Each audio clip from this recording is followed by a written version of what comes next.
Hi, I'm Dr. Theresa, the owner of Buckhead Facial Plastic Surgery here in Atlanta, Georgia. And I was here to talk with you about Silfirm.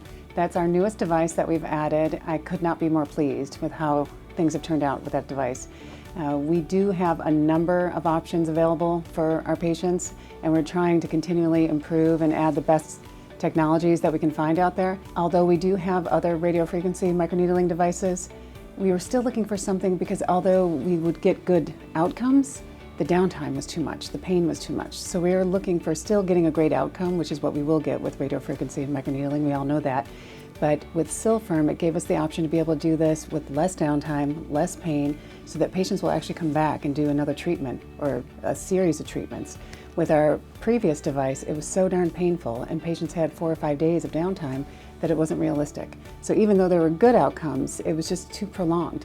So Silfirm kind of filled that gap. It still gives us great outcomes, no downtime, virtually no downtime for most patients, and absolutely pain-free. Everyone in my office has had it, all of our staff, and they've all enjoyed their outcomes and the results, so they can talk about it and testify to that, which has led to such an overwhelming demand in our office. That device, this device right here, stays busy all day long.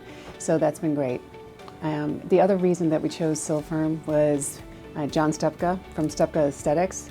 I trust him. He knows this business, he knows what works, he knows what doesn't. And not only that, he stands behind his devices. So even though he'll come in for the initial training, we know we're going to get a follow-up training, which is so important. A lot of times we've bought devices and we've felt like we're on an island after we've paid our bill and we don't get the support that we need. So with John, we know that he's a phone call away or a text away, and he not only does launch events for us, but he does great trainings, which is important. So we get the advanced trainings and we're able to take this to the highest level that we can. And as a surgeon, obviously, I'm looking for other ways to improve our surgical outcomes. And one thing that I find extremely important is to have the patient's skin in the best possible quality it could be before surgery, and that way their outcome after surgery is even better. So for most of our patients, we're now marrying this even with facelifts or submenoplasties so that we can do a Silfirm before our treatment and then follow up with a couple afterwards to help with a little of that residual laxity or tightness that they're going to need once the swelling comes down.